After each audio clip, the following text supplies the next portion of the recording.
Good evening, Glue Troopers, and welcome back to the TARDIS. And we got some progress made on the Felixstowe today. I was able to essentially, let's say, correct my more egregious errors on the paint scheme. So I got the sliding doors painted and got the tail assembly on it.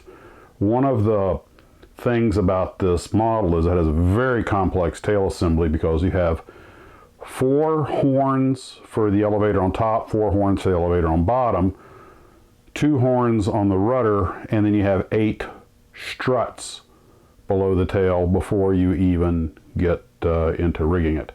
And of course the decals.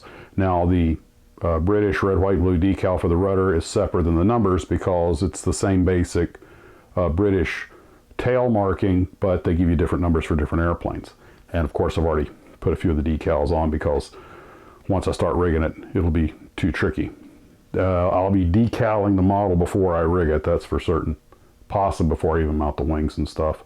But we got the wings, some of them pre-painted, not all done. And having learned my mistake, the big takeaway from the trouble I've had so far, which has all been self-inflicted, has been trying to use the big rattle cans of paint, the 2X. It's a good paint, and for certain things it's okay, and maybe it would have been okay just for the white base coat, but these cans operate at a fairly high fixed pressure, so no matter how much I sealed it up, there was a fair amount of overspray or seepage and stuff, which was a lot of the cleanup.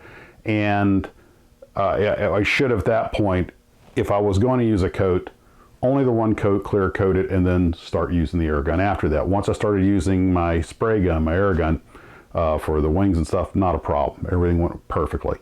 And this is definitely not the kind of model to take shortcuts on.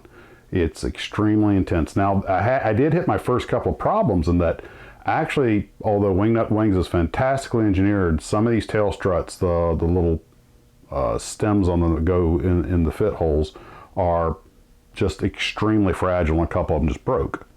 Also, the measurements, the tail was on straight, they just didn't quite line up with the holes in each end. The struts were just a little bit short, and they were a little bit short on both sides.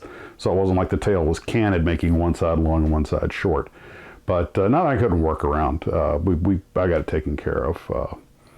Basically, you look at the instructions about 4 times because these struts are not all parallel. The rear struts are parallel, but the forward struts, the inner struts, angled forward, and you can see that in some of the diagrams, so you have to be careful about that. It can get confusing. This airplane is a good test of your your complex angle ratio, your complex perception skills, where they give you an odd shaped cube. Okay, what if I turn it this way, what will it look like? Or which way has the thing been turned? It's got different protrusions. You got to figure out, okay, if you rotate it this way, what will it look like? It's kind of like that, but still a fantastic kit. And tomorrow I'll probably start working on the engines. I've done everything I can do tonight. I just gotta let stuff harden. Plus it's getting kind of late, so I've learned that's a good time to just make your video and pack it in. So that's where we're at with that. I want to thank everybody again for all of the comments and stuff. One other thing I wanted to point out was that today Mr. Patterson from here in Florida sent me some silver line that he uses for rigging, and also some gas patch.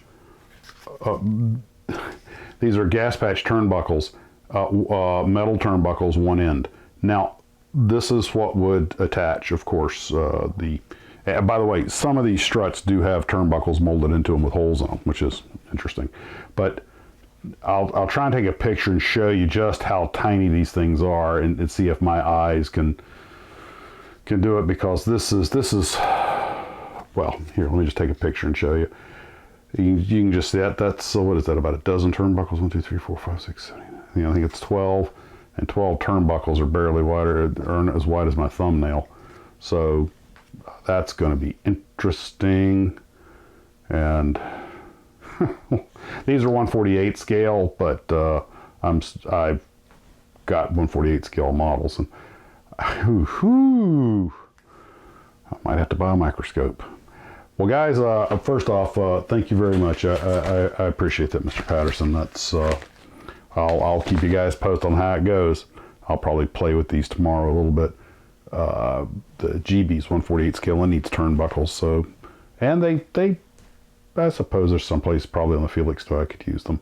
Anyway, that's what I got for tonight, guys. I want to thank you for checking in. I'd asked about that Ford turbine truck, and somebody said, although some folks thought they had possibly found some 1/8 scale, either toys or models, but there was a link to Worth Point, but it was a dead link for me. But anyway, that's that. I just think it would be a cool model, cool thing to model. So, guys, you have a good evening. Take care. We'll see everybody tomorrow, and model on.